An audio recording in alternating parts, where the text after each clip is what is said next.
Assalamualaikum warahmatullahi wabarakatuh. Alhamdulillahirabbil alamin wassalatu wassalamu ala asyrofil anbiya'i wal mursalin wa ala alihi wa sahbihi ajmain amma ba'du.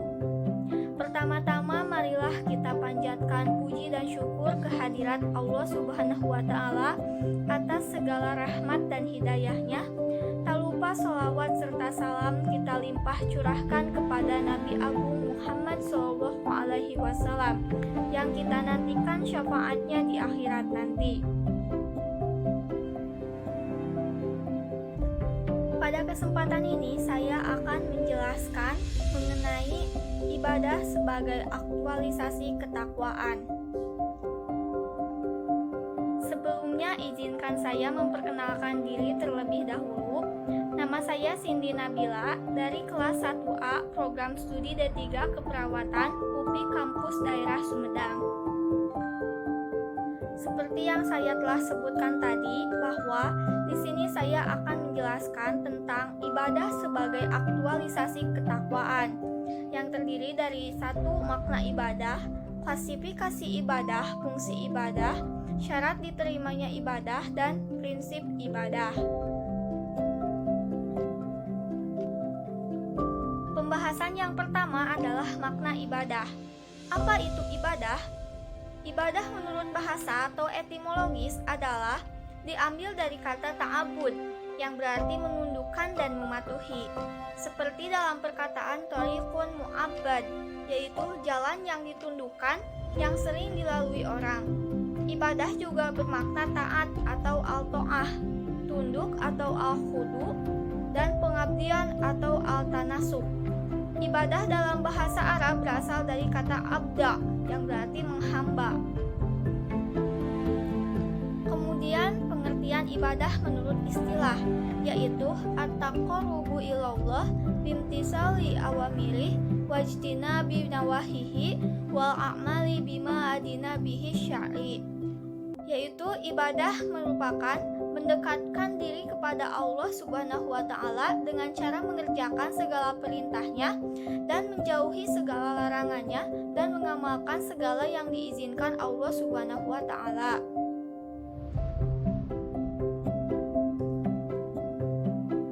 Yang kedua adalah klasifikasi ibadah.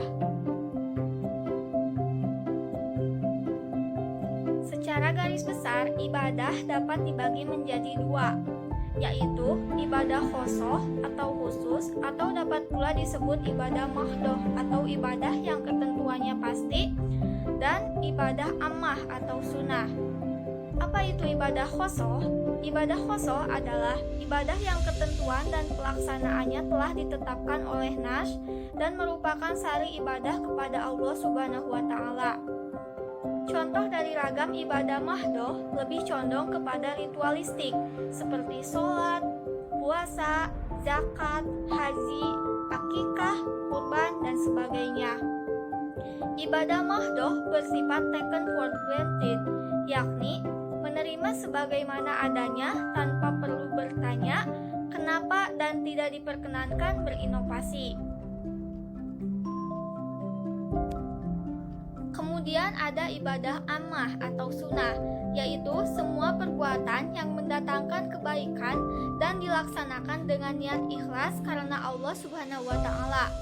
Ibadah ammah, waktu, tata cara, dan tempat tidak diatur secara detail, namun hanya rambu-rambunya saja yang diperhatikan. Ibadah ammah lebih luas cakupannya dari ibadah mahdoh. Misalnya, transaksi ekonomi seperti jual beli, sewa menyewa, kerjasama, kehidupan berpolitik, makan, minum, dan sebagainya. Selanjutnya saya akan menjelaskan mengenai fungsi ibadah. Kita tidak pernah meminta dilahirkan ke alam dunia. Kita juga tidak pernah meminta dilahirkan di mana dan bagaimana bentuk wajah serta warna kulit kita. Itu semua adalah anugerah dari Sang Pencipta. Hal tersebut mendorong kita untuk senantiasa berterima kasih kepada Allah Subhanahu wa taala. Berterima kasih kepada Allah Subhanahu wa taala tidaklah seperti berterima kasih kepada manusia. Misalnya, cukup mengucapkan terima kasih, melainkan mempergunakan apa yang Allah anugerahkan kepada kita agar dapat digunakan sesuai dengan kehendak dan keridhaan Sang Pencipta.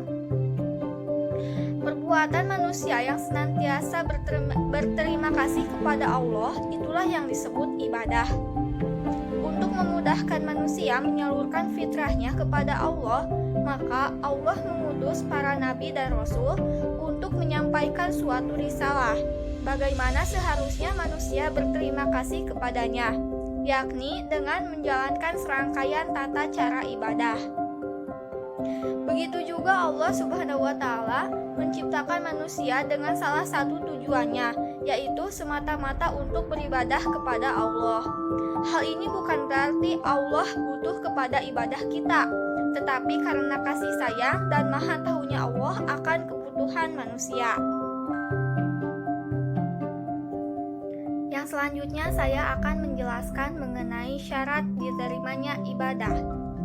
Agar suatu ibadah dapat diterima Allah Subhanahu wa Ta'ala, maka kita harus memperhatikan beberapa hal. Di antaranya, 1. Kesahan suatu amal. Perbuatan yang sah apabila rukun dan syaratnya terpenuhi. Syarat yaitu sesuatu perbuatan tidak sah kecuali ada syarat itu, tetapi ia bukan bagian dari perbuatan itu. Contoh, wudu adalah syarat sah sholat, tapi wudu bukan bagian dari sholat. Adapun rukun dapat diartikan sebagai suatu perbuatan tidak sah kecuali ada rukun itu, dan ia bagian dari perbuatan itu. Contohnya, tidak sah sholat jika tidak membaca Al-Fatihah. Yang kedua adalah keikhlasan seorang hamba.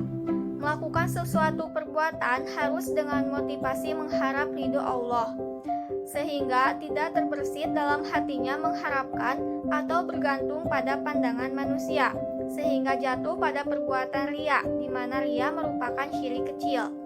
Yang ketiga adalah senantiasa beramal dan bermujahadah dalam beramal. Melaksanakan suatu peribadahan bukan sebatas kegiatan rutinitas atau kewajiban semata, namun harus berupaya untuk senantiasa bersungguh-sungguh meningkatkan kualitas ibadahnya di samping kuantitasnya. Kesungguhan dalam meningkatkan kualitas suatu ibadah dengan senantiasa didukung oleh kedalaman ilmu.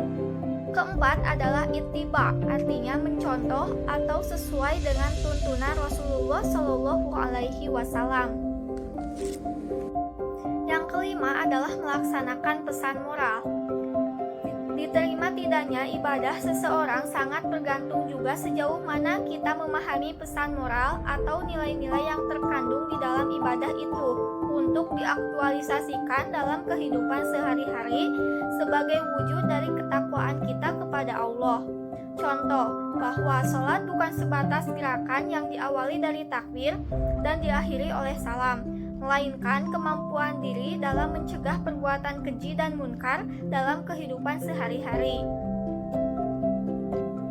Dan yang terakhir, saya akan menjelaskan mengenai prinsip ibadah.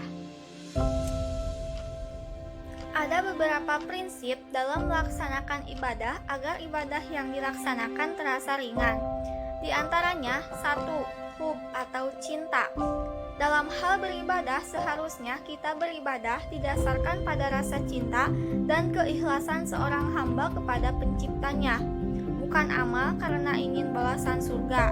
Karena ibadah jenis itu adalah bagaikan pedagang yang selalu berhitung untung rugi. Beramal demi sebuah ganjaran sebetulnya adalah ibadah untuk diri sendiri, untuk ego kita. Kita harus selalu berusaha meningkatkan amal ibadah dari hari ke hari dan dari waktu ke waktu, hingga menjadi ibadah yang sempurna seperti yang dilakukan oleh panutan kita, Nabi Muhammad SAW, yaitu ibadah yang karena cinta, ibadah yang benar-benar ikhlas. Yang kedua adalah khauf. Para ulama membagi khauf menjadi 5 macam, yaitu 1. Khauf ibadah, yaitu takut kepada Allah karena Dia Maha Kuasa atas segala sesuatu. Yang kedua adalah khauf syirik, yaitu memalingkan ibadah qalbiyah kepada selain Allah, seperti kepada para wali, jin, patung-patung, dan sebagainya. Yang ketiga adalah khauf maksiat, seperti meninggalkan kewajiban atau melakukan hal yang diharamkan karena takut dari manusia dan tidak dalam keadaan terpaksa. Kemudian yang keempat adalah khauf tabiat, seperti takutnya manusia dari ular, singa, takut tenggelam, takut api atau musuh, dan lain sebagainya. Yang kelima ada khauf wahm, yaitu takut yang tidak ada penyebabnya atau takut yang ada penyebabnya tetapi ringan. Takut yang seperti itu amatlah tercela, bahkan bisa memasukkan pelakunya ke dalam golongan orang-orang yang penakut. Yang ketiga adalah roja atau harapan. Roja secara bahasa artinya harapan atau cita-cita, sedangkan menurut istilah ialah bergantungnya hati dalam meraih sesuatu di kemudian hari. Roja tidaklah termasuk terpuji kecuali disertai dengan amalan. Sekian presentasi yang dapat saya sampaikan, semoga bermanfaat bagi kita semua. Mohon maaf apabila ada kesalahan. Sekian, wassalamualaikum warahmatullahi wabarakatuh.